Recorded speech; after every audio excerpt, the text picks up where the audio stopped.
Hello hello hello welcome to the channel Priyanka talks में आप सबका स्वागत है। प्रियंका जी गायब हैं तो मैं आपका दोस्त अभिलाष आपके सामने गोल के चार्ट को लेके।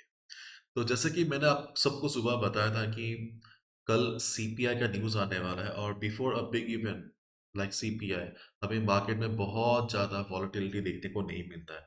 सो एक्सपेक्टेशन के अनुसार मार्केट में कोई खास वॉलेटिलिटी है नहीं फिलहाल। और हम देख सकते हैं कि मार्केट ओपनिंग के बाद मार्केट एक क्लोज रेंज में ट्रेड कर रहा है। सुबह-सुबह आप बहुत लोगों ने मुझे मैसेज किया था कि सर गोल्ड ने तो सब फाड़ दिया, गोल्ड ने लो लगाया है 1915, 1918 का। एक्चुअली ये प्रॉब्लम हुआ है उन्हीं के साथ जिनका अकाउंट एक्सनेस में है। देखिए फॉरेक्स एक डिसेंट्रलाइज्ड मार्केट है, तो यहाँ पे ब्रोकर्स बहुत कुछ कर सकते हैं। मैं ज़्यादा डिटेल में नहीं बताना चाहूँगा क्योंकि मुझे लीगल नोटिस नहीं चाहिए एक्सनेस से। लेकिन यस, फॉरेक्स एक डिसेंट्रलाइज्ड मार्केट है और इसीलिए ब्रोकर का चयन करना, ब्रोकर का चुनाव करना बहुत एक इम्पोर्टेंट डिसीजन है।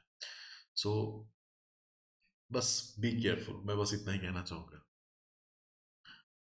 मेजर जितने भी चार्ट्स हैं ट्रेडिंग व्यू पे आप लोग चेक कर सकते हैं, जैसे कि ओएंडा हो गया, F X Open, Forex dot com, Pepperstone आप देख सकते हैं कहीं भी। लेकिन गोल्ड ने 1915 1918 का कोई लो नहीं मारा है।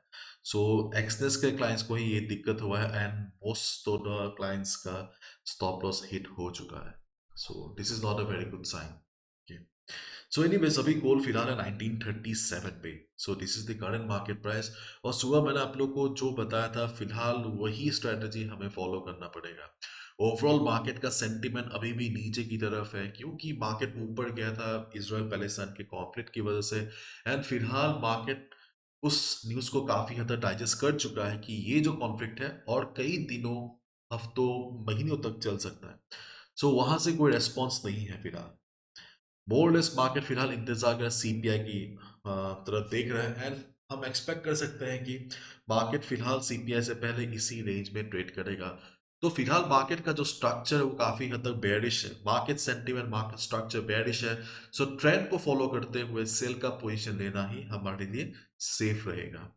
तो फिलहाल मार्केट का जो सबसे अच्छा सेलिंग अपॉर्चुनिटी हमें नजर आ रहा है वो है 1950 से लेके 1952। मैंने शनिवार को ही बताया था, आज सुबह भी आपको बताया था 1950 से लेके 52 बेस्ट सेलिंग अपॉर्चुनिटी है गोल्ड के चार्ट पे। क्योंकि हम देख सकते हैं कि यहाँ पे फीबो 23.6% रिट्रेसमेंट है। मोरलेस यहाँ पे 100 मूविंग एवरेज भी आ जाएगा and 1950 is a round number. So हम एक्सपेक्ट कर सकते हैं कि मार्केट को यहाँ पे रेजिस्टेंस मिलेगा। और मार्केट का वॉल्यूम हम देख सकते हैं कि कुछ खास हाई है नहीं। एंड अगर वॉल्यूम ऐसा ही रहा तो ऑब्वियसली मार्केट को वहां पे रेजिस्टेंस मिलेगा। सेलर्स जो मौजूद हैं वो इतनी आसानी से मार्केट को ऊपर जाने नहीं देंगे। सो हम एक्सपेक्ट कर सकते हैं कि जैसे ही मार्केट यहाँ से रिवर्स करेगा हम यहाँ पे सेल ले सकते हैं। सो ये हमारा सबसे अच्छा सेलिंग अपॉर्चुनिटी है 1950 के आसपास। उससे पहले और एक अपॉर्चुनिटी हमारे सामने नजर आ रहा है वो है 1945 के आसपास। उस लेवल को भी हमने डिराइव किया है फिबोनाची के हेल्प से। हम देख सकते हैं कि मार्केट फिलहाल फिबोनाची का जो पहला लेवल है 0.236 उसे बहुत सुंदर तरीके से रेस्पेक्ट कर रहा है। देखिए मैंने दूसरे को हटा दिया।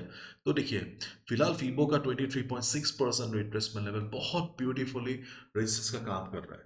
सो ऑब्वियसली हम एक्सपेक्ट कर सकते हैं कि फीबो का जो नेक्स्ट रेजिस्टेंस है फीबो 38.2% वो भी एक अच्छा रेजिस्टेंस का काम करेगा।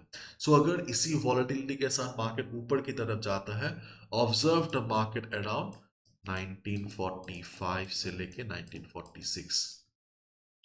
सो अगर यहाँ पे जाने के बाद मार्केट को रेजिस्टेंस मिलता है, यहाँ भी हम लोग एक सेल पोजीशन ले सकते हैं। तो मोरलेस हम क्लियरली देख पा रहे हैं कि मार्केट एक टिपिकल मंडे मार्केट की तरह एक्ट कर रहा है। यूजुअली सोमवार को बहुत ज्यादा वॉलेटिलिटी वॉल्यूम हमें देखने को नहीं मिलता है। सो अगर कल भी या यूएस सेशन के दौरान भी अगर मार्केट ऐसा ही रहता है, सो ब्रेकआउट और ब्रेकडाउन ध्यान से सुनिएगा, ब्रेकआउट ब्रेकडाउन से थोड़ा सतर्क रहेगा। क्योंकि किसी भी लेवल को तोड़ने के लिए मार्केट को क्या चाहिए? वॉल्यूम। एंड फिलहाल मार्केट में वॉल्यूम है नहीं। जब वॉल्यूम नहीं है लेकिन फिर भी मार्केट ब्रेकआउट की ओर जाता है, यूजुअली हमेशा फॉल्स ब्रेकआउट में तब्दील होता है। सो प्लीज बी केयरफुल, ठीक है। एंड ये मैंने इसीलिए कहा क्योंकि इन केस हम देखते हैं कि मार्केट नीचे की तरफ जाता है, मार्केट का जो पिछला लो था 1933 के आसपास, अगर मान लीजिए मार्केट 1932 को तोड़ते हुए नीचे की तरफ जाता है, कैंडल के साइज को जरूर ऑब्जर्व कीजिएगा। अगर कैंडल का साइज बढ़ा, इसका मतलब वॉल्यूम है। आप एक स्कैल्पर के तरह एक क्विक सेलिंग अपॉर्चुनिटी बन सकता है, आप एक क्विक सेल ले सकते हैं। लेकिन अगर आप देखते हो कि मार्केट नीचे की तरफ जा रहा है, कैंडल्स का साइज एकदम छोटा छोटा है, मतलब मार्केट नीचे तो जा रहा है, सेलिंग प्रेशर नहीं है, सेलर्स मौजूद नहीं है खास, in that case high chance है कि थोड़ी देर जाने के बाद मार्केट फिर से ऊपर जाएगा।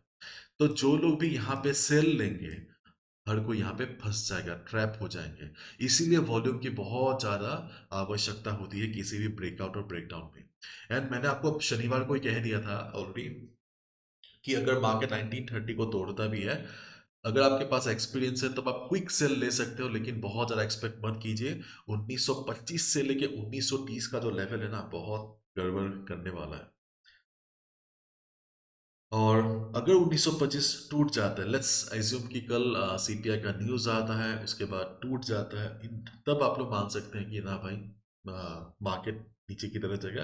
अगर गोल 1925 को तोड़ता है, देन यू कैन एक्सपेक्ट कि नहीं, गोल 1900 की ओर भागेगा। यस, अगर 1935 25 टूट जाता है तो ऑब्वियसली चार्ट और बेरिश हो जाएगा।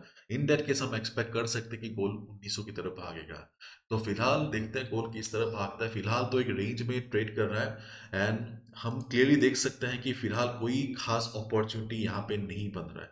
ये जो रेजिस्टेंस का लेवल ऑलरेडी कई बार टेस्ट हो चुका है।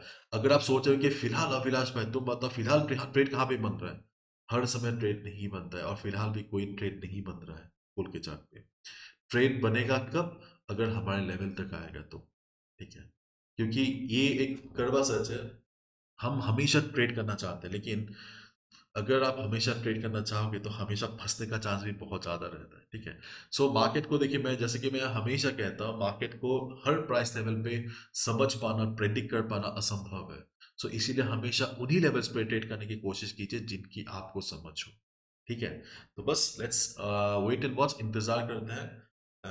That's all from my side my dear friends.